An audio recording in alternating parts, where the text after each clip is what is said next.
오늘 제가 그 책을 좀 이렇게 인용을 많이 했어요. 어떤 책이냐면 니고데모의 안경이라는 책입니다.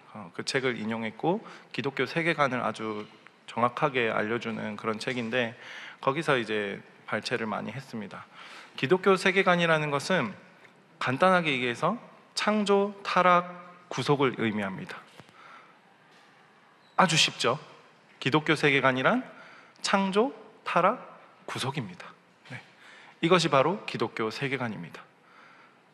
이제 잊어버리시지 않으시겠죠? 아주 간단 명료하게 제가 설명을 드렸습니다. 자, 그래서 오늘 이 창조, 타락, 구속, 기독교 세계관에 대해서 우리가 배울 건데 먼저 세계관의 시작부터 시작해서 기독교 세계관이란 무엇인가, 그 다음에 우리 인간의 타락의 결과가 어떤 것인지, 그 다음에 하나님께서 구속하신 이 세상 어떤 것인지, 마지막에 우리가 어떻게 살아가야 되는지에 대해서 제가 하나씩 짚어가면서 알려드릴 겁니다. 함께 공부했으면 좋겠습니다. 자, 세계관의 시작이에요. 우리가 살아가는 이 세계관이라는 것은 관은 이제 어떻게 보면은 우리가 바라보는 관점이잖아요. 그러니까 창문이라고 표현할 수 있는데 여러 창문을 통해서 세상을 바라보는 거죠. 우리라는 세계관 안에서 이 세계관이 세계를 바라보는 그 안목을 주는 건데, 개인 차원에서는 인격과 그 안목의 수준을 이야기할 수 있고요, 사회 차원에서는 이 한 사회 내에서도 여러 가지 관점이 있잖아요. 이 우리 함께하는 교회 안으로만 따져도 여러 가지 관점이 있는 분들이 모인 곳이지, 공통적인 것을 찾기가 뭐 찾으려면 찾을 수 있겠지만은 개인적인 관점이 다 다르단 말이죠. 예를 들어서 우리 대한민국의 남해만 하더라도 섬이 몇 개가 있습니까? 엄청나게 많죠. 그쵸? 제가 지도를 보니까 남해, 이거 지도 보여주고 싶은데 남해 쪽에 섬이 너무 많더라고요. 그런 것처럼 한 나라 안에서도 섬이 많은 것처럼 한 공동체 안에서도, 한 사회 안에서도 너무나 많은 관점들이 있다라는 겁니다. 그러면은 이런 다양성이 있다고 해도 인간의 본능이라는 것은 좀 어려울 수 있습니다. 시작은 좀 이렇게 어려운 얘기로 이어질 수 있는데 졸음을 최대한 참으시고 뒤에 재밌는 얘기 나오거든요. 그러니까 끝까지 참으시면서 끝까지 살아남으셨으면 좋겠습니다. 인간의 본능이라는 것은 이 세상과 삶에 대해서 공통적인 것을 추구하는 게 있어요. 그 중에 질문들이 몇 가지 있는데, 질문은 뭐냐면 이 세상이 어떻게 존재하게 되었는가, 공통적인 거죠. 그 다음에 나는 어디에서 와서 어디로 가는가, 이런 질문들. 그리고 왜 이 세상은 고통과 죄악으로 가득한가, 이런 질문들. 또 뭐 구원이 실제로 있는가, 있다면 그것이 어떻게 가능한가, 이런 질문들. 그리고 사람은 뭘 위해서 살며 이 세상과 역사의 그 목적과 의미는 뭘까, 이런 고민들 여러분들 해보셨습니까? 이런 질문은 보통 언제 하게 됩니까? 정말 힘들 때, 그리고 이제 뭐 또 언제 목숨이 위태로울 때, 아니면 뭐 사춘기 때, 사춘기 때 자녀들 잘 가치관을 알려줘야겠죠. 그럴 때 이제 고민을 하게 되는 것 같아요. 저도 어릴 때 내가 왜 태어났지, 이런 고민들을 제가 초등학교 2학년 때 해봤던 것 같아요. 10살 때였던 것 같은데 그때 사건이 있었죠. 엄마가 갑자기 이제 어디로 멀리 돈 벌러 갔습니다. 엄마가 이제 이런 얘기를 또 왜 하고 있죠? 어쨌든 갑자기 이제 저에게 고난이 찾아오면서 고민이라는 걸 하기 시작했어요. 그래서 내가 왜 태어났지? 이런 고민을 그때 했었던 것 같아요. 그러면서 이제 이런 고민을 하면서 우리가 진지하게 답을 찾아가면 참 다행인데, 그렇게 고민을 깊이 하면서 버팅길 정도로 우리가 그렇게 단단한 존재가 아니거든요. 그 고민을 하다가 이제 고민하다가 답이 안 나오니까 어떻게 합니까? 다른 어떤 회피의 방법을 사용해서 다른 것으로 이제 집중하는 것이 넘어갑니다. 그런 것들이 반복이 되면은 어떠한 한 가지의 무언가 중독이 되거나 이런 것으로 넘어가게 마련이거든요. 왜냐하면 답을 찾지 못했기 때문에 허망하거든요. 허무하단 말이에요. 그러니까 그것을 인간은 채우기 위해서 무언가 새로운 것들이나 새로운 지식들이나 아니면 그 나의 고난과 나의 고민과 이런 것들을 회피하기 위해서 다른 것에 집중하면서 살아간다라는 거죠.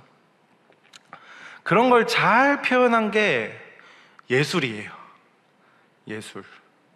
인간의 이 세상, 이 삶에 대해서 근본적인 질문을 하는 것이 노래를 통해서, 영상이나 그림을 통해서, 연극과 같은 것을 통해서, 여러 장르를 통해서 표현이 되어지는 거죠. 각기 그런 예술이나 뭐 어떤 노래들이나 거기서 다 어떤 것이 보여집니까? 세계관이라는 것이 다 보여진다라는 겁니다.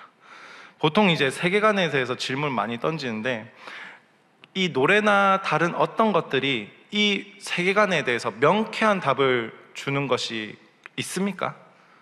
없거든요.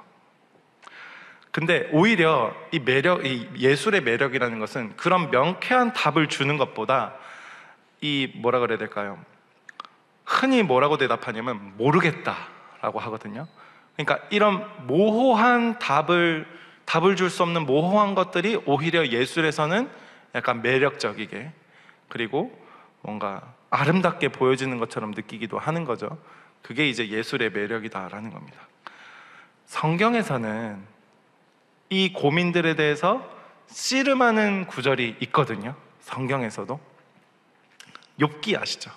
욥기 잘, 우리 이 수요 성경대학 들으시는 분들은 다 이제 모든 훈련 코스를 다 통과하시고 여기 앉은 줄 압니다. 그래서 욥기를 아주 잘 알 거라고 생각을 하는데, 욥기에서 욥이 고난을 겪고 나서 하나님한테 뭐라고 고백을 하냐면, 욥기 3장 11절 한번 틀어주실 수 있을까요? 욥기 3장 11절 가능할까요? 같이 읽겠습니다. 어찌하여 내가 태에서 죽어나오지 아니하였던가? 어찌하여 내 어머니가 해산할 때에 내가 숨지지 아니하였던가? 이거 욥의 고백이거든요. 욥이 이제 당대에 의로운 사람이었는데 하나님께서 사탄 마귀의 그 계략을 허용하셔가지고 이 사단이 이제 욥을 괴롭히기 시작합니다. 집도 빼앗고 자녀들도 다 죽이고 가진 것들을 모두 몽땅 다 가져가 버리고, 게다가 자기 몸에서 병이 나게 해서 이제 피부가 다 갈라지고 그런 고난을 허락하신다는 거죠. 그때 욥이 이제 이렇게 고백하는 겁니다. 이 욥이 고난을 당하면서 하나님 앞에서 자신의 존재 자체를 두고 의문을 품은 거예요. 존재를 가지고요. 우리 인생도 마찬가지로 이 욥처럼 이런 퍼즐 조각 같은 이 삶의 퍼즐을 우리가 맞추면서 지금까지 살아왔어요. 이 기독교 세계관을 만나기 전까지는요. 각자 나름대로 가진 선 지식들로 이 퍼즐 조각을 하나씩 하나씩 맞추면서 나름대로 그림을 완성시키려고 애쓰면서 살아왔다라는 거죠. 그리고 저마다 완성한 그 퍼즐 조각의 그림이 이것이다 라고 말하는 것이 모인 게 종교예요. 이해가 되시죠? 그 세계관이 정리된 것이 종교라고 볼 수 있는데, 어떤 인도 우화에서 코끼리를 구경하는 이야기가 있는데, 이 코끼리를 구경하는 이야기에서 눈이 앞을 보지 못하는 소경이 코끼리를 구경하는 이야기인 거예요. 이 말이 안 되죠? 앞을 보지 못하는. 그러면은 앞을 보지 못하는 사람이 코끼리를 알기 위해서는 어떻게 해야 되겠습니까? 만져야죠. 만집니다. 어딜 만지냐? 상아를 만져봅니다. 그럼 그 사람이 뭐라 합니까? 코끼리라는 것은 무 같아요. 자, 다리를 만집니다. 어떤 소경은 다리를 만지니까 코끼리라는 것은 어떤 큰 기둥 같아요. 자, 또 어떤 소경이 코끼리를 만집니다. 꼬리를 만졌어요. 꼬리를 만지니까 이 소경은 뭐라고 합니까? 아, 이 코끼리는 밧줄과 같이 생겼어요. 이렇게 얘기하는 거예요. 가장 확실하게 알 수 있는 방법은 뭡니까? 눈을 뜨고 보면 되는 거죠. 우리가 바라보는 이 세상이라는 것은 우리가 어디에 지금 많이 노출되어 있습니까? 이 시각에 많이 노출되어 있죠. 자, 보는 것만큼이나 중요한 게 뭐냐면 듣는 건데, 여러분 눈이랑 귀 중에 뭘 잃으시겠습니까? 라고 질문하면 뭘 선택하시겠습니까? 눈입니까? 눈이 제일 중요하다고 우리가 살아가는 그 문화 속에서 살고 있죠. 눈 없으면 너무 불편하잖아요. 네. 우리 문화가, 지금 살아가고 있는 문화가 얼마나 시각 중심적인지를 보여주는 거거든요. 우리가 딱 질문할 때 귀 두 쪽 그냥 이거 고막 없으면은 눈에 뭐 티도 안 나고, 사실 듣는 거 못 듣는 거야 뭐 눈으로 다 보고 이렇게 글자 보면 되니까, 이런 현실적인 문제들. 근데 우리의 믿음이라는 것은 여러분 어떻게 생겨났습니까? 보았기 때문에 생겨났습니까? 믿음이라는 것은 로마서 10장 17절 혹시 틀어줄 수 있습니까? 오늘 제가 좀 괴롭힐 것 같은데 죄송합니다. 로마서 10장 17절 감사합니다. 같이 읽겠습니다. 그러므로 믿음은 들음에서 나며 들음은 그리스도의 말씀으로 말미암았느니라. 자, 뭐 때문에 우리의 믿음이 생겼다고요? 들음에서. 유대인들은 그래서 눈과 귀 중에 뭘 잃을 거냐라고 물으면 눈이라고 한대요. 제 생각이 아닙니다. 책에서 발췌한 겁니다. 세계관이라는 단어에서 또 관이라는 것은 한자어로 볼관이잖아요. 그렇죠? 우리가 죽으면 들어갈 그 관이 아니라 볼관이죠. 농담이에요. 그런데 이 단어, 이 관이라는 게 함축하고 있는 의미가 시각뿐만이 아니라 모든 이 감각을 통해서 얻는 이 세계에 대한 이해 전부를 말하는 게 이 관이라는 단어다라고 하고 있습니다. 사람을 보면서 우리가 그 사람에 대한 인상을 우리가 갖잖아요. 그것도 우리의 세계관을 통해서 그 사람을 보는 거고요. 이 세계관이라는 것은 또 우리에게 주어진 지도와도 같거든요. 그래서 그게 바로 삶의 안내가 되어 주는 거예요. 그 지도가. 그러니까 각자 가진 지도가 다 다르다는 거죠.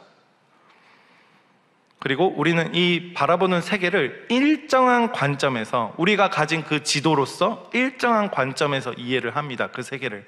사람을 보는 것도 마찬가지고 세상을 보는 것도 마찬가지예요. 일정한 관점이 있어요. 그 관점에 따라서 세계를 만들어갑니다. 그래서 나라마다 문화가 다른 거예요. 그 관점이 문화가 되는 거고, 그 문화에서 종교가 생겨나는 겁니다. 그러니까 이 문화가 얼마나 다르냐면, 우리 지금 대한민국 사람들, 일본 사람들 그냥 딱 두면은 말 안 하고 있으면은 잘 알아보기 힘들잖아요. 물론 저는 잘 알아봅니다. 어쨌든 일본 사람과 한국 사람의 차이점만 해도 문화가 얼마나 다르냐면, 의사소통 방식이 달라요. 어떻게 다르냐면, 한국 사람들은 감정 표현이 직접적이고 말투와 억양을 통해서 강하게 드러나죠. 한국 사람들의 그 언어 소통 방식은. 근데 일본은 간접적인 표현을 하면서 완곡어법을 사용하면서, 그 다음에 상대방의 기분을 해치지 않도록 돌려서 말하는 경향이 있어요. 그 다음에 인간관계 구조도 좀 다른데, 한국은 어떠냐면 친밀한 관계 속에서 우리라는 그 중심으로 통합되어 있죠. 우리나라 사람들은. 그래서 사적인 친분이 업무나 사회에서도 작용이 되어집니다. 그래서 이제 지인이 많으면 좋죠. 인간관계를 잘해야 되는 거죠, 우리나라에서는.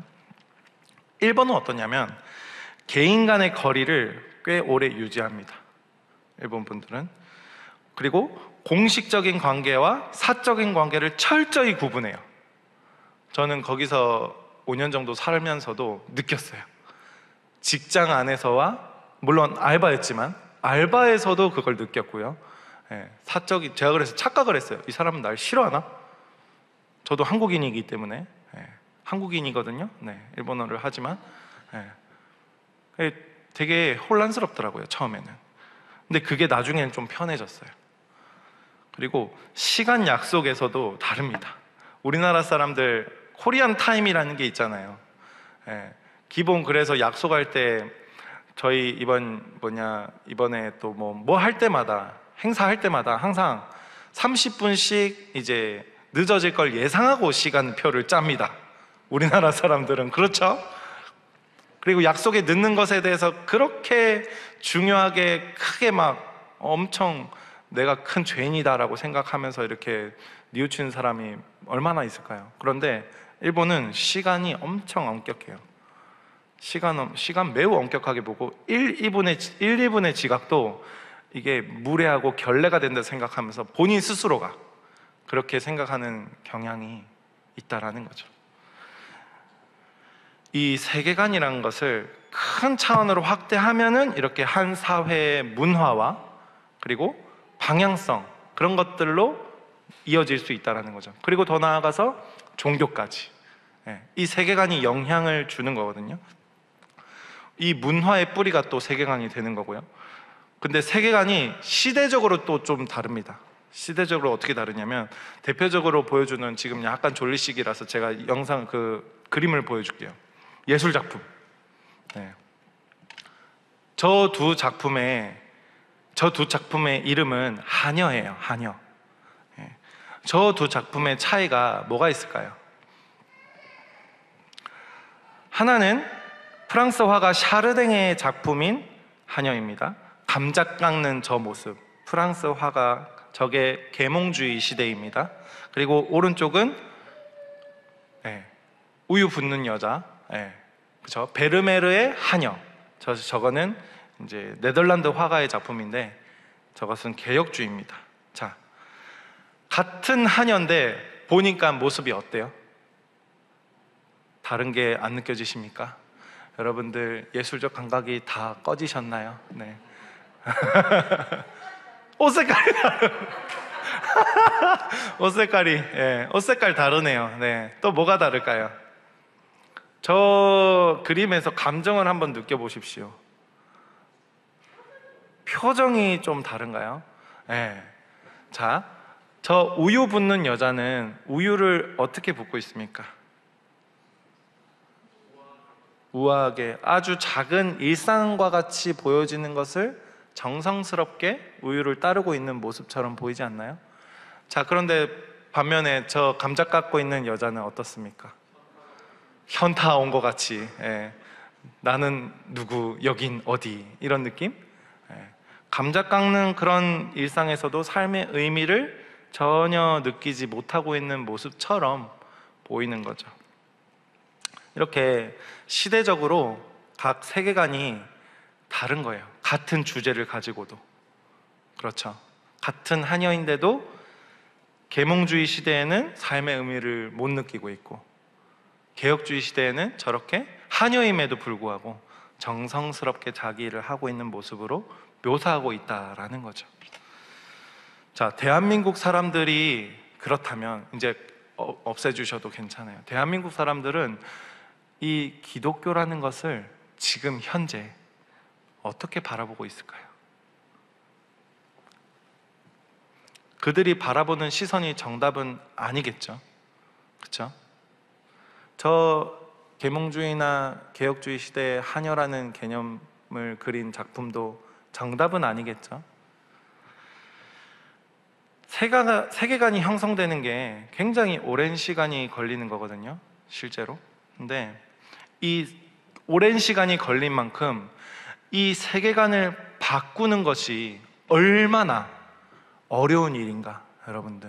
여러분들의 세계관이 함께하는 교회에서 바뀌었다면 그것은 여러분들이 노력해서가 아니고 하나님의 은혜다.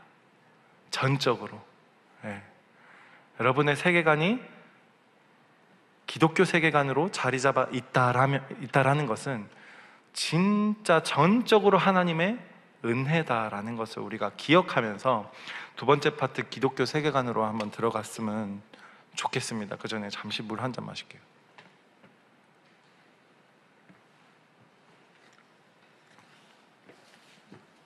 먼저 세계관이란 말은 기독교 세계의 창작물이 아닙니다.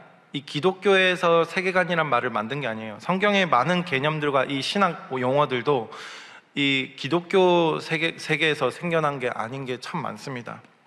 예를 들어서 제가 최근에 계속 지난 설교 때도 말했던 언약이라는 것도, 이 언약이라는 말도 고대 근동의 정치 용어에서 온 언어거든요.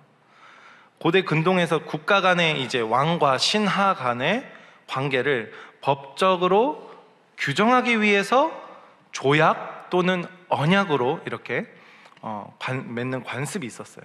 그것으로 유래된 거고, 이 언약이라는 것은 단순한 약속이 아니라 의무와 권리, 그리고 그것을 어겼을 때 벌 받는 것까지 포함하는 그런 법적인 계약적인 개념이었다라는 거죠. 근데 성경에서의 언약은 이 고대 근동의 이 종주권 조약 구조와 굉장히 유사한데 가장 큰 차이점이 있는데 뭐냐면, 고대 근동 조약은 권력자가 자신을 위해서 속국을 묶어두는 것을 언약으로 표현했고요. 성경에서의 언약은 뭐냐면, 큰 차이점이 이 전능하신 하나님이 피조물인 인간을 위해서 구원과 복을 약속한 것이 언약이다라는 겁니다. 그러니까 파생된 단어 언약이라는 단어 자체는 기독교가 아니지만 그 언약의 개념과 의미는 엄청나게 다르다라는 거죠. 그래서 이 기독교 세계관이라는 것은 언약이라는 것도 포함해서 우리의 안목을 고쳐주는 효과가 있습니다. 지금까지 우리가 살아왔던, 배워왔던 그 관점, 이 세계관을 고쳐주는 효과가 기독교 세계관 안에 있다라는 겁니다. 존 칼빈이 아십니까?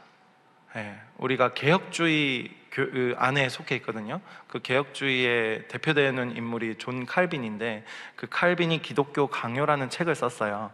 그 기독교 강요에서 뭐라고 하냐면, 성경을 뭐라고 하냐면 자연인의 안목을 고치는 안경이라고 했습니다. 자연인의 안목을 고치는 안경이 성경이다. 좀 어려운 말이죠. 그러니까 기독교 세계관이라는 것은 성경 계시의 이 초월적인 눈높이에 따라서 인간의 것을 훨씬 넘어서는 그런 높은 안목이다라는 겁니다. 그러니까 우리가 기독교 세계관을 배움으로써 나를 초월하는 세계관을 볼 수 있다라는 거죠. 엄청난 거죠. 그렇죠? 세상을 바라보는 시각이 바뀌는 겁니다.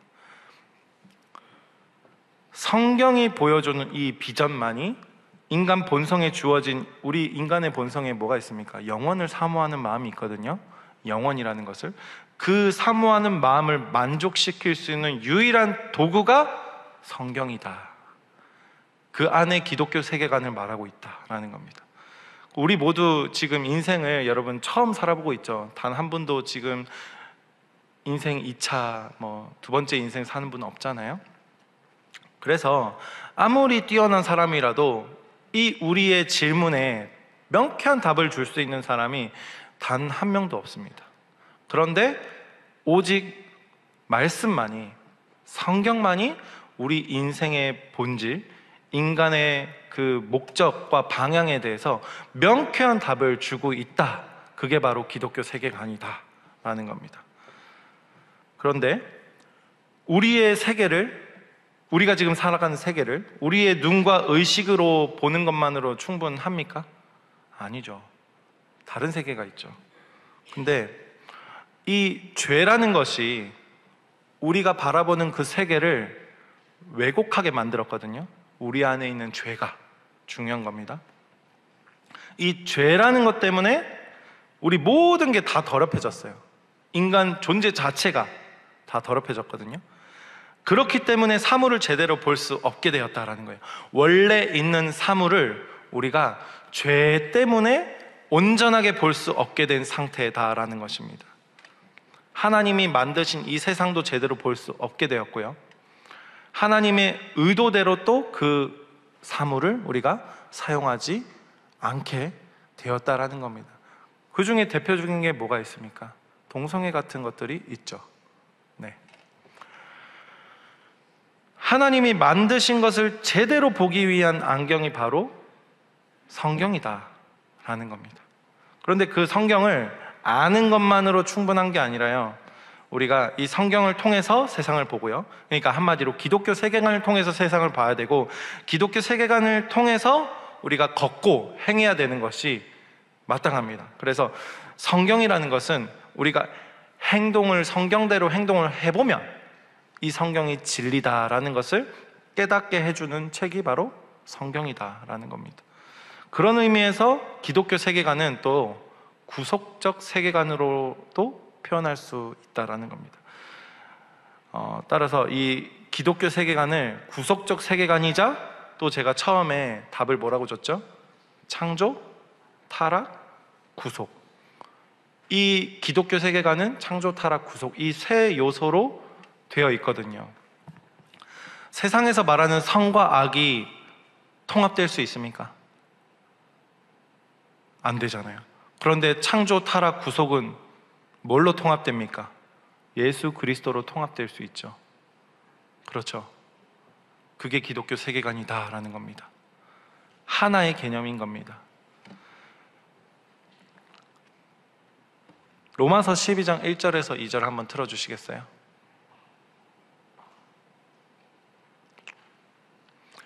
네, 같이.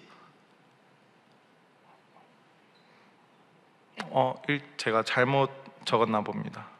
너희는 이 세대를 본받지 말고, 네, 2절이네요. 맞습니다. 오직 마음을 새롭게 함으로 변화를 받아 하나님의 선하시고 기뻐하시고 온전한 뜻이 무엇인지 분별하도록 하라. 이 말씀에서 나오는 게 우리에게 새로운 안목을 제시하는 거거든요. 어떤 거냐면, 사도 바울이 이 교리를 말하고 난 다음에 항상 어떤 걸 얘기하면 실천 방안을 또 알려줍니다. 항상.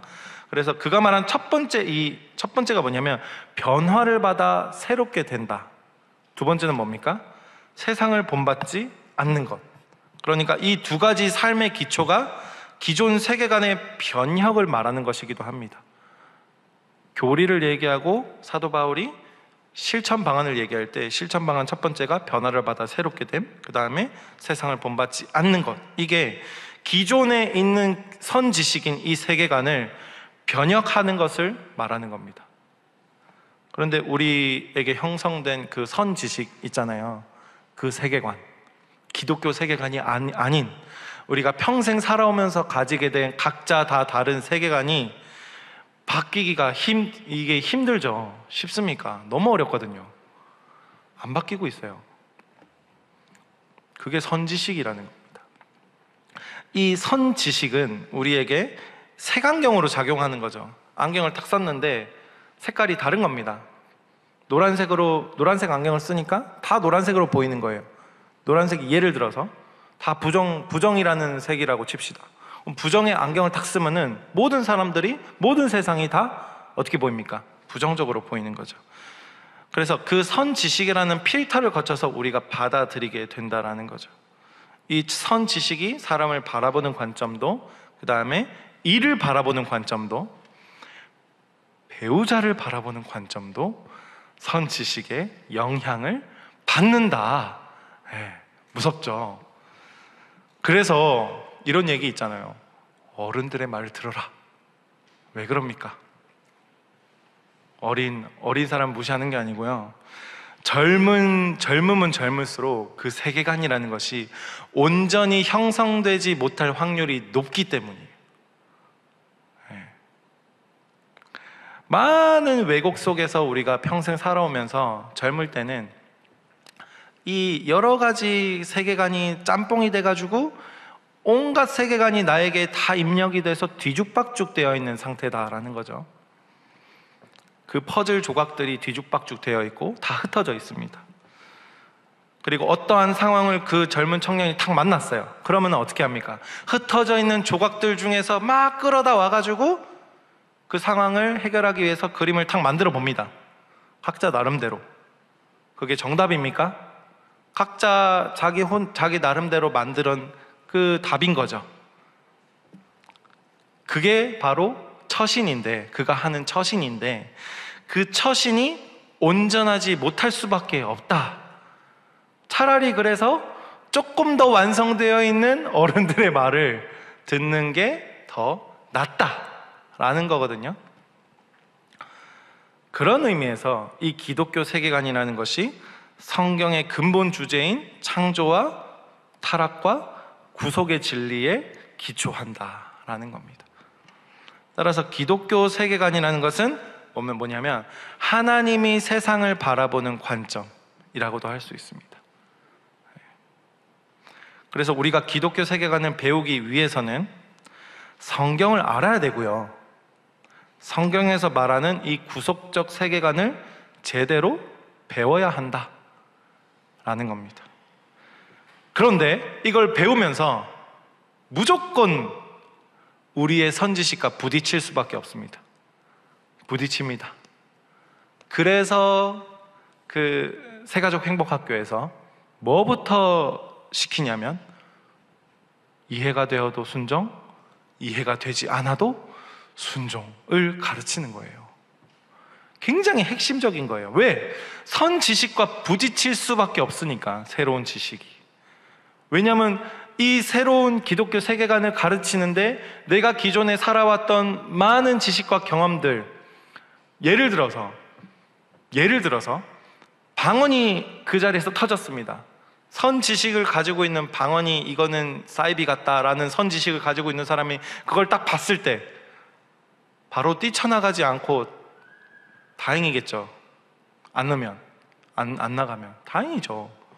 왜? 선지식이 가득히 자리 잡고 있으니까 여기는 이상한 곳이야 라는 생각이 바로 들겠죠.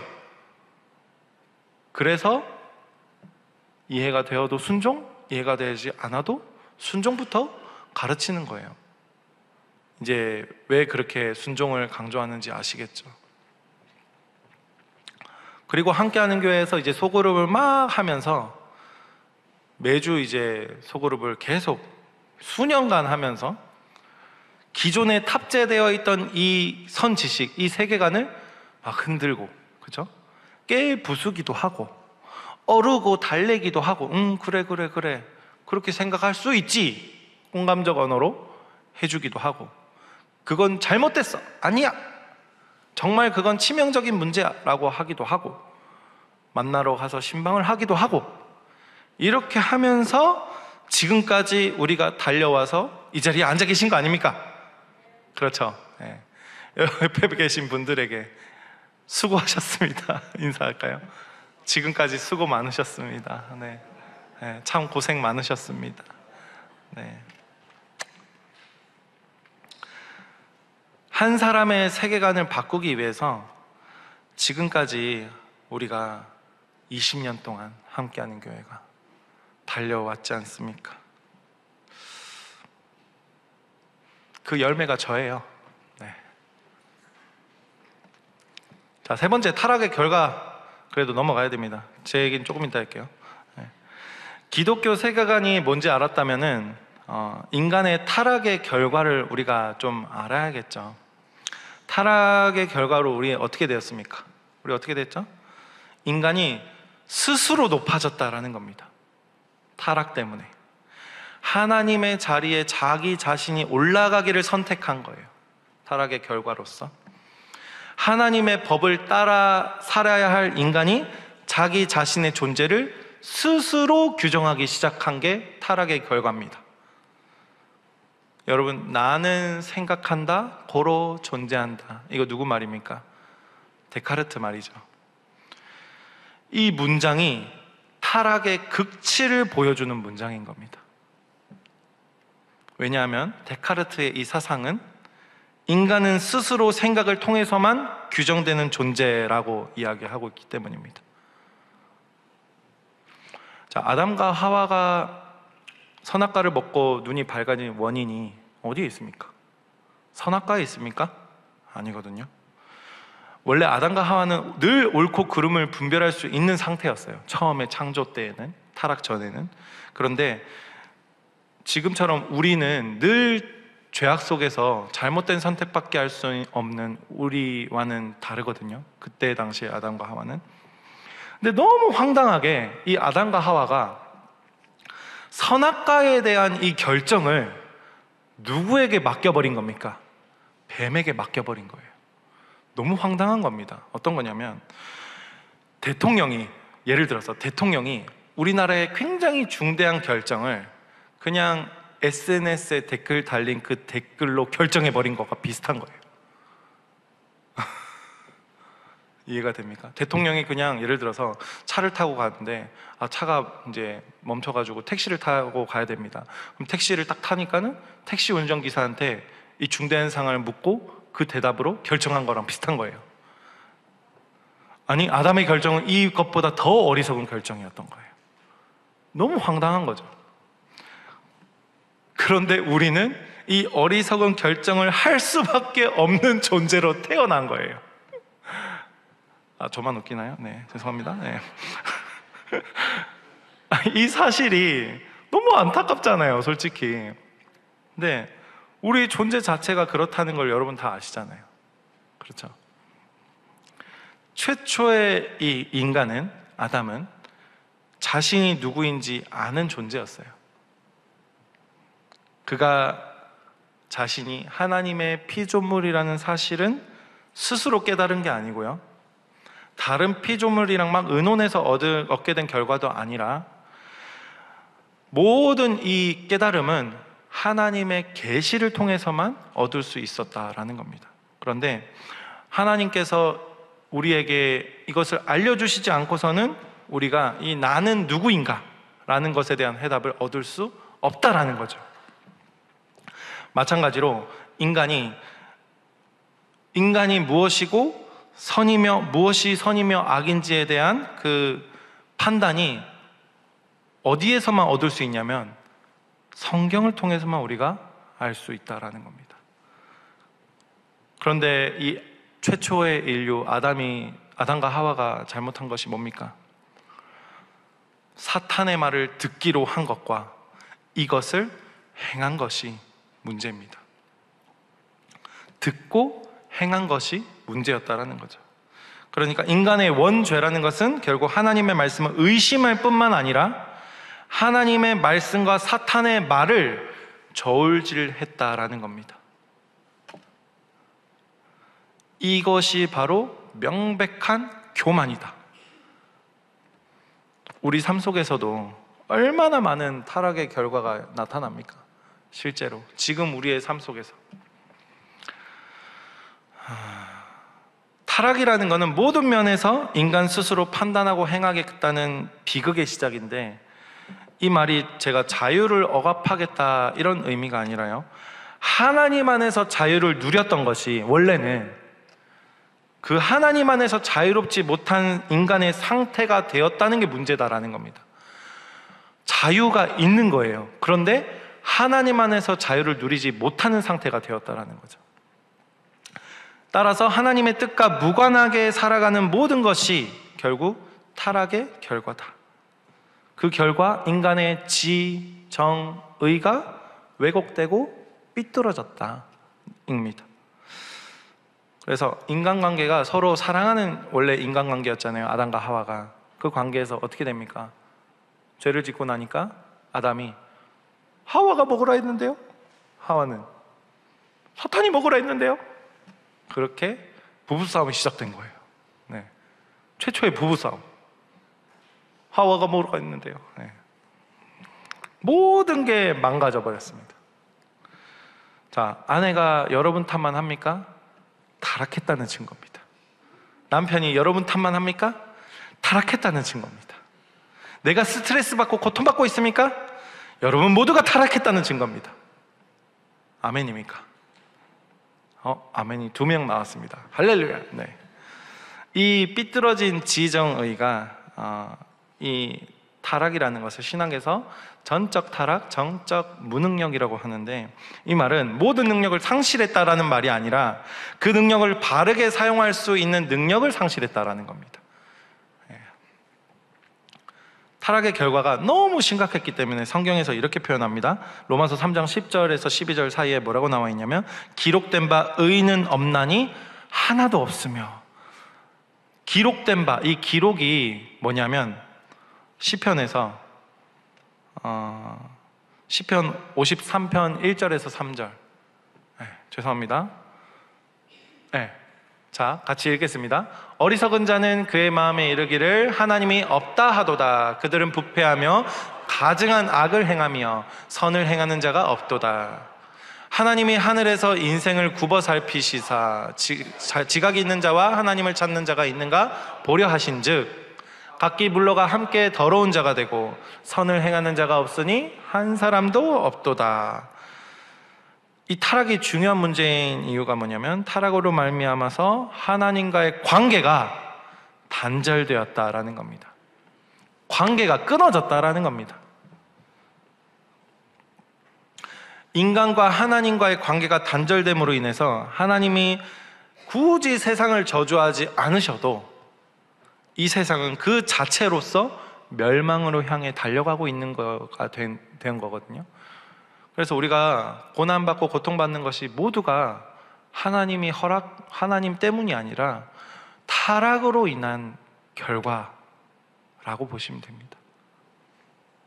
그것을 하나님께서 우리의 신앙 고백을 통해서 아들과 딸로 삼아주셔서 건져주신 거죠. 마치 이제 자동차를 우리가 운전하면 가다가 운전대가 사라진 느낌인 거예요. 방향을 잃어버린 겁니다. 타락이라는 것은. 이게 인간이 세상을 우리가 살면서 고통받는 이유가 하나님 때문이 아니라 하나님의 의지 때문이 아니라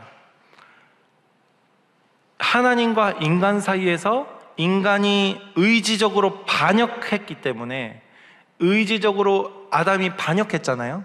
그것 때문에 하나님과의 관계가 파괴되었어요. 끊어졌다라는 겁니다.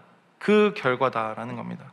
그래서 지난번에도 제가 설교 때 얘기했지만 우리에게 중요한 거는 율법이 아니라 하나님과의 관계가 중요한데 율법이라는 것은 성경에 이렇게 기록하고 있죠. 죄를 깨닫게 하는 도구다. 네. 죄를 깨닫게 하는 도구이지 하나님과 관계하는 방법적인 도구가 율법이 아니다라는 겁니다. 하나님과 관계가 되면 율법을 지키게 되는 거거든요.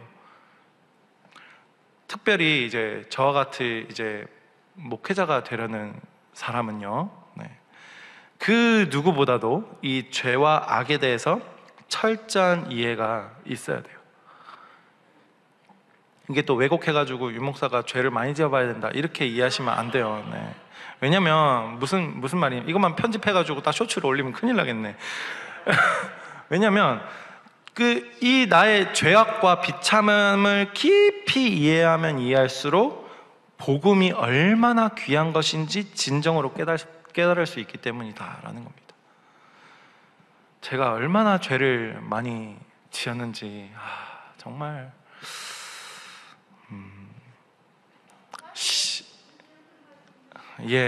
말하면 저를 이제 굉장히 혐오하실 겁니다. 다 말하면 어릴 때부터 그렇고 하나님 앞에서 저는 정말 설 수가 없는 자거든요. 여러분들 제가 죄를 많이 지었다 해가지고 저의 행위적인 죄를 상상하시면은 여러분들 굉장히 곤란하거든요. 하나님 앞에서 얼마나 제가 큰 죄를 많이 지었을까. 여러분들 하나님 앞에 딱 직면하면 어떻습니까? 고개 딱 들고 하나님 앞에 할 수 있는 분이 단 한 분이라도 계시겠습니까? 하나님 몰라서 하는 거거든요. 그렇게 하는 거는. 하나님 앞에 우리가 죄를 깨달으면 깨달을수록 동시에 은혜가 보이는 거거든요. 그래서 특별히 목회를 하시려거든 죄를 깊이 깨달으셔야 되는데, 제가 죄를 지으라고 안 했습니다. 한마디로 하나님 앞에 내가 얼마나 죄인인가를 깨닫는 것이 진정으로 복음을 깨달을 수 있는 지름길이 되는 겁니다. 내가 의인이면 하나님의 자리에 내가 올라가서 내가 일하고 내가 판단하고 있을 수밖에 없습니다. 그러나 내가 예수님을 믿으면 하나님의 의가 나를 통해서 드러나는 겁니다. 뭘 믿으면요? 예수님을 믿으면요. 제가 새벽기도 때도 설명했지만은 죄를 짓는 것보다 무서운 게 뭐냐면 죄에 대해서 무감각해지는 거예요. 예. 우리는 항상 눈에 보이는 것만 집중하거든요. 그래서 상대방의 잘못과 내 문제에 대해서만 집중하려고 하는데 보이지 않는 내 내면에 대해서 너무 쉽게 생각하고 있다는 겁니다. 아예 고민도 안 하죠. 타락은 구조적인 결함이 아니라 방향의 문제입니다. 방향의 문제. 그리고 이걸 깨닫기 위해서는 선 지식을 깨부술 새로운 지식이 필요한데 그게 바로 기독교 세계관이다라는 겁니다. 네 번째, 구속된 세상입니다. 질문 하나 해봅시다. 자, 여러분들 이렇게 한번 스스로에게 속으로 질문해 보세요. 나는 진짜 사는 이유와 방향이 바뀌었습니까? 스스로에게 한번 물어보세요. 구속이라는 게 뭐냐면 잘못된 방향으로 가는 우리의 인생이 바른 방향으로 회복하는 게 구속이거든요. 잘못된 방향으로. 근데 운전으로 치면은 운전대가 중요한 게 아니라요, 바퀴가 중요한 거예요. 제가 지금 운전을 하고 있거든요. 제 차가 있는데 자동차 바퀴를 이제 타이어를 교체하면은 뭐부터 합니까? 얼라이먼트를 조정하거든요. 우리 잘 모르시는 분들도 계실 텐데 어쨌든 바퀴가 이렇게 가야 되잖아요. 그런데 타이어를 이제 교체를 하면은 바퀴가 처음에는 이렇게가 안 돼 있고 뭐 이렇게 돼 있거나 이렇게 돼 있기도 하거든요. 그러면은 이렇게 된 상태에서 가면은 요 부분만 닳겠죠. 앞에 부분만. 그런 것을 얼라이먼트를 조정해서 평평하게 만들어주는 그 조정을 해요. 그렇게 안 하면은 자동차 바퀴가 그 수명대로 못 가서 금방 또 교체해 줘야 되거든요. 근데 제 차도 이제 잘 조정했기 때문에 지금 5년째 그 바퀴로 타고 있고 키로수로는 한 8만 킬로 탔더라고요. 빨리 바꿔야 돼요. 최근에 제가 어떻게 깨달았냐면 운전을 하고 있는데 비가 오는 날에 이제 내리막길에서 브레이크를 저는 굉장히 운전을 천천히 하거든요. 살 밟아요. 살 밟았는데 그 브레이크가 바퀴가 밀리니까는 브레이크가 타다다다다닥 하면서 쓰는 거 있잖아요. 예, 그렇게 되는 거예요. 저 순간 되게 놀랐거든요. 왜냐면 아내도 타고 있고 저희 딸도 타고 있으니까 놀래가지고. 근데 다행히 잘 섰어요. 그때 깨달은 거예요. 아, 바퀴를 바꿔야 되는구나, 타이어를. 근데 타이어가 여러분 눈에 보입니까, 안 보입니까? 잘 안 보이죠. 이런 문제가 터지기 전에는 모르는 거예요. 우리의 내면도 마찬가지인 거예요. 우리는 운전대를 바꾸려고 하는데 방향을 바꾸는 것은 이 타이어를 교체해야 되는 거예요. 이해가 되십니까? 우리의 마음도 이 타이어처럼 눈에 잘 안 보이거든요. 구속이라는 것은 이와 같은 잘 보이지 않는 인간의 이 비뚤어진 마음을 하나님을 향해 바로잡는 일인 거예요. 아브라함 카이퍼라는 목회자분이 계십니다. 그분이 구속에 대해서 뭐라고 얘기하냐면 삶의 바퀴를 바로잡는 것이라고 이야기했습니다. 인간의 거듭남은 핸들을 바로잡는 게 아니라 타이어를 교체해야 하는 것과 같습니다. 그게 인간의 거듭남이다라는 겁니다. 이 구속은 뭘 의미하냐면 예수 그리스도로 말미암은 회복을 말하고 있는 겁니다. 아담이 깨뜨린 그 언약을 회복하는 거죠. 인간이 타락으로 인해서 죽은 자와 같아졌는데 이게 행위가 아니라 존재를 의미하는 거거든요. 그런데 이런 존재적으로 죽은 인간을 회복시키는 것이 구속이다라는 겁니다. 그리고 적극적으로는 의롭게 된 새 사람으로 지음받는 것을 의미하고요. 그것 중에 하나의 행위가 뭐냐면 세례입니다.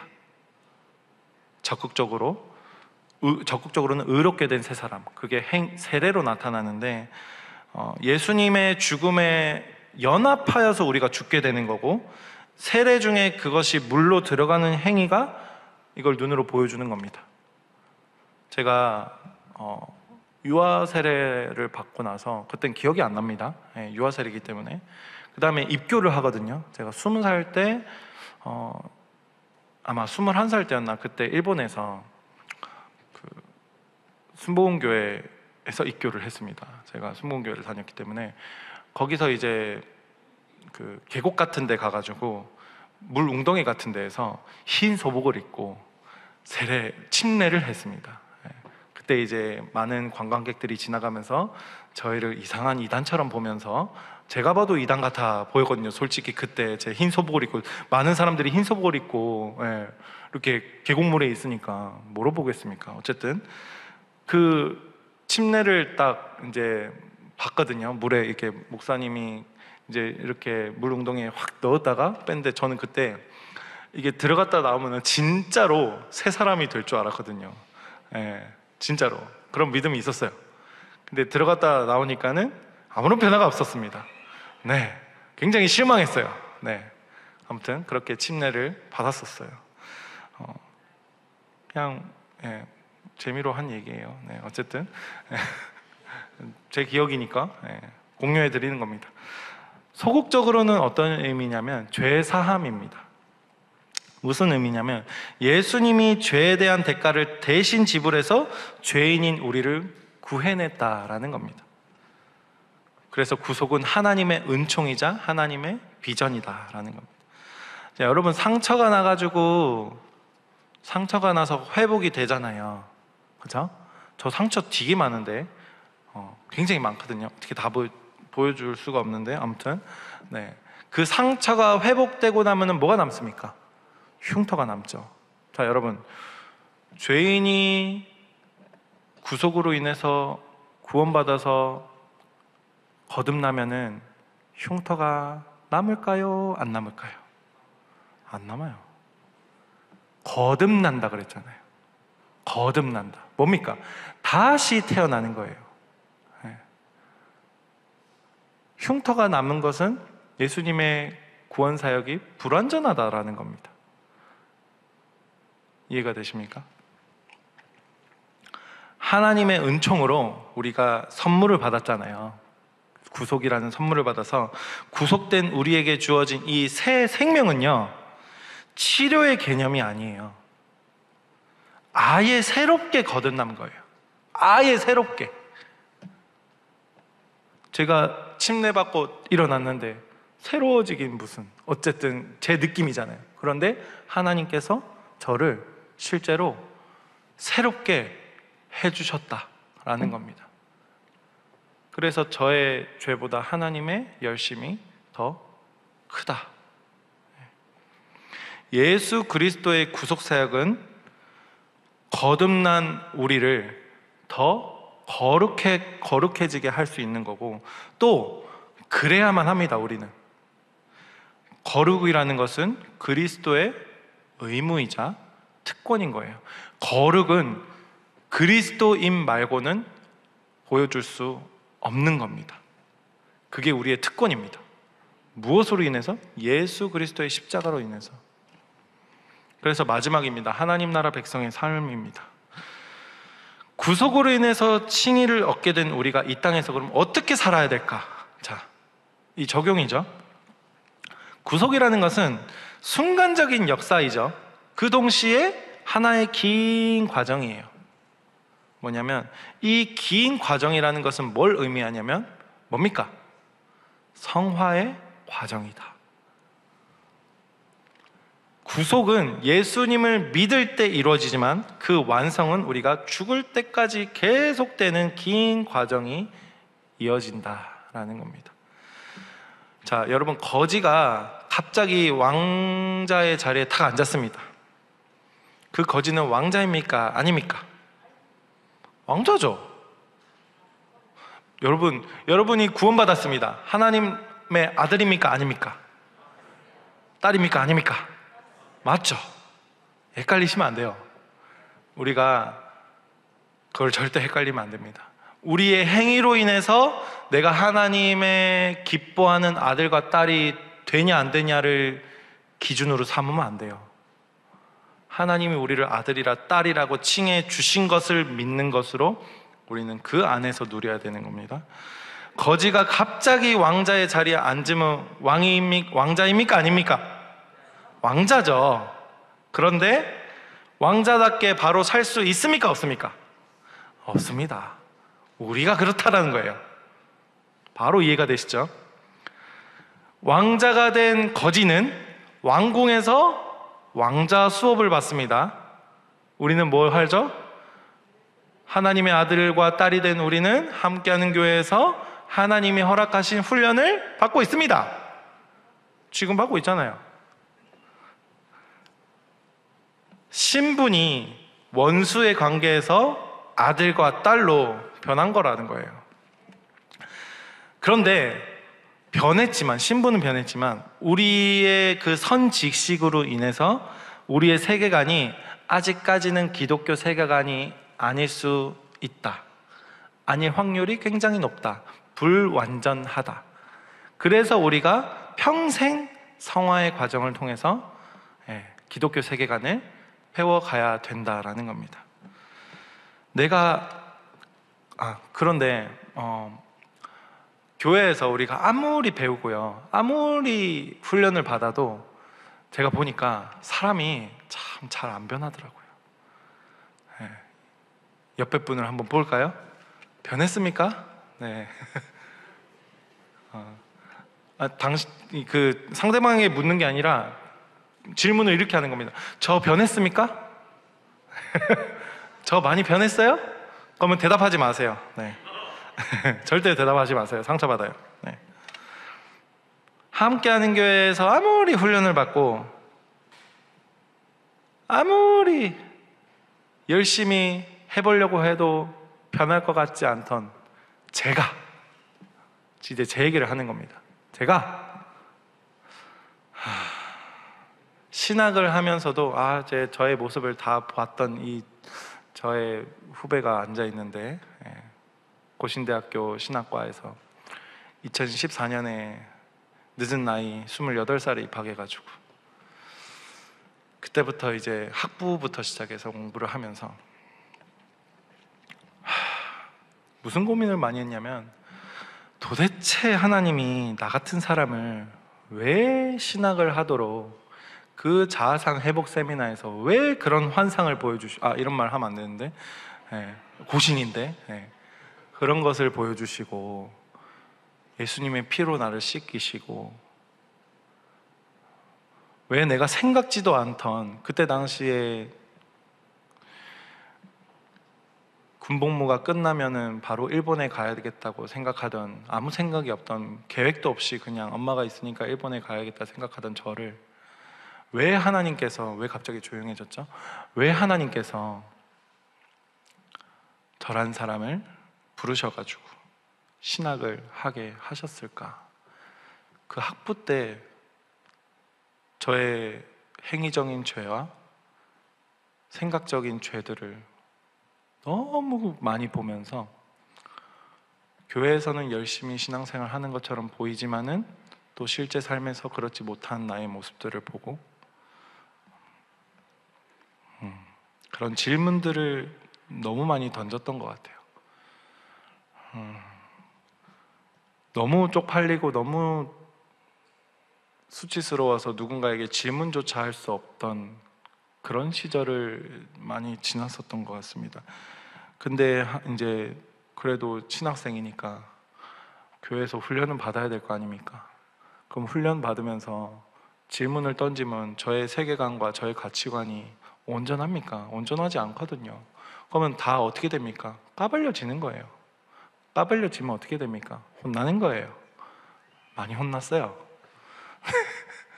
네. 지금 이 자리에서 제가 이 강의하는 순간에 제가 자신 있게 말할 수 있는 건 뭐냐면 저 같은 사람도 하나님이 변화시키셨다라는 겁니다. 변화 잘 안 된 것 같아 보입니까? 여러분들 그 누구를 볼 때 하나님이 그 사람을 반드시 변화시키십니다. 특별히 함께하는 교회에 있는 성도님들이라면 그 사람을 하나님께서 반드시 변화시키십니다. 여러분들은 그 사람의 어떠함을 보거나 그 사람을 신뢰하는 게 아니라 그 사람을 향한 하나님의 그 마음을 보셔야 되고 그 하나님을 신뢰하셔야 된다라는 겁니다. 전적으로 하나님의 은혜다라는 거죠. 말로 표현하기가 어려워요. 제가 지금 어떻게 변했는지 솔직히 좀 어렵지만 정말로 제가 바라보는 시각이 변했거든요. 이건 좀 표현하기가 어려운 것 같아요. 제 아내한테 한번 물어보세요. 네. 가장 확실합니다. 네. 제 아내한테 질문하라니까요. 저 유목사 어떻게 변했는데요? 이렇게 물어보세요. 그러면 아내가 알고 있는 그런 것들로, 경험한 것들로 표현할 겁니다. 바라보는 시각이 변하는 것은 성령론으로 얘기하자면은 성령의 내주하심과 관련이 또 있습니다. 성령의 기름 부으심과 내주하심 있잖아요. 언젠가 이걸 제가 또 설교 때 다룰 시간이 있을 것 같은데, 아무튼 이거 성령의 내주하심과 기름 부으심과 관련해서는 사역자반에서 조금 또 다루거든요. 네, 이제 구속되어서 살아가는 그 하나님 나라 백성으로서 우리가 늘 은혜가 넘칩니까, 여러분? 항상 은혜가 넘쳐요? 아니죠. 네, 솔직히 말해서 은혜가 넘칠 때 얼마나 됩니까? 네, 별로 안 되거든요. 기독교 세계관을 배워가지고 그 새로운 관점을 가지게 된 사람이라 할지라도, 저라 할지라도 매번 그 세계관으로 세상을 바라볼 수 있는 것도 아니거든요. 좀 실망하셨나요? 네, 그렇지 않거든요. 왜냐하면 우리는 이미와 아직이라는 시대에 살아가고 있기 때문이에요. 과도기인 거죠. 우리가 살아가는 세상은 참 이 특이한 시대인데, 이 과도기에 살아가는 우리들에게 성경은 뭘 요구하냐면 믿음과 소망에 근거한 삶을 요구하고 있어요. 성경은 우리에게 그걸 요구하고 있습니다. 그래서 우리가 믿음으로 이 세상을 바라보면은 우리는 소망으로 이 세상을 살아갈 수 있는 겁니다. 모세가 노예로 전락한 이스라엘 민족을 보면서 홍해와 시내 광야를 넘어 가나안을 바라봤죠. 이스라엘 백성들은 바라보지 못했지만 모세는 봤다라는 거예요. 아브라함이 평생 가나안 땅 아래에서 살면서 하나님 주신 땅을 바라본 것처럼 노아가 구름 한 점 없는 마른 하늘 아래에서 세상을 덮을 홍수를 바라본 것과 그 다음에 그리고 그 너머 새 땅을 바라본 것처럼 우리도 지금 이 땅에서 믿음으로 세상을 바라볼 때, 이 기독교 세계관입니다. 믿음으로 세상을 바라볼 때 하나님이 주신 소망으로 가득 차게 될 줄 믿습니다. 그것이 기독교 세계관이 우리에게 주는 힘입니다. 기독교 세계관으로 살아가는 우리 성도님들께서 하나님이 어떤 선물을 또 주시냐면 영생을 맛보게 해주세요. 이 땅에서 사명과 비전을 하나님이 허락하시고요, 하나님이 하시는 일들도 보게 하시는 거예요.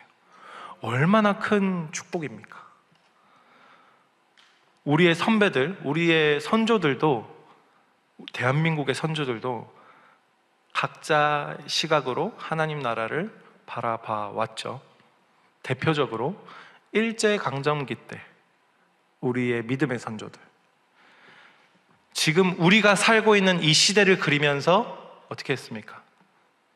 현실을 견디면서 애국하며 버텨왔을 거죠. 그들이 믿음으로 살아냈기 때문에 하나님께서 우리나라에게 복을 주셔서 우리가 지금 이렇게 잘 먹고 잘 살 수 있게 된 거 아니겠습니까? 그렇다면 우리는 어떤 믿음으로 살아가야겠습니까? 답은 나왔죠. 역시 우리도 우리의 선조들이 가졌던 그 바른 신앙을 우리가 잘 배우고 회복시켜야 된다라는 겁니다. 그게 다음 세대입니다. 선조들에게는 우리가 다음 세대다라는 겁니다. 그리고 또 우리는 우리의 다음 세대에게 이 신앙을 물려줘야겠죠. 그런데 그 신앙을 회복하기 위해서 우리의 죄를 깊이 먼저 보는 시간이 필요하고요, 우리의 선조들이 그 고난을 통해서, 핍박을 통해서, 고통을 통해서 그 신앙의 뿌리를 내렸다면 우리는 그걸 그냥 누림으로 그치는 게 아니라 그들의 신앙을 정확하게 우리가 알아야 되는데, 우리가 우리의 죄, 우리의 모습을 깊이 봐야 덜 고통받고 덜 고생하고 덜 맞고 하나님이 주신 축복을 누릴 수 있다라는 겁니다. 그게 가장 지혜로운 길입니다. 그래서 우리가 지금 배우고 훈련하는 이유가 바로 그 이유다라는 겁니다. 이 기독교 세계관을 우리가 다음 세대에게 반드시 전수해야 하는 것이 하나님이 우리에게 주신 사명이에요. 가장 큰 사명이에요. 함께하는 교회가 다음 세대를 위한 젊은 교회, 그게 다음 세대에게 기독교 가치관, 기독교 세계관을 전수해야 되는 게 우리의 사명이다라는 겁니다. 그 사명이라는 것은 하나님께서 우리를 통해서 반드시 이루어 가십니다. 그 이루어진 모습, 그리고 하나님이 만드시는 그 비전을 우리가 바라보면서 모세가 바라봤듯이, 아브라함이 바라봤듯이, 노아가 바라봤듯이 우리도 하나님이 만드신 그 비전, 하나님의 일이 완성된 그 모습을 우리가 미리 바라보면서 지금 이 시간 우리가 희망을 잃지 말고 계속해서 훈련과 배움에 힘쓰는 그런 함께하는 교회 성도님들이 되셨으면 좋겠습니다.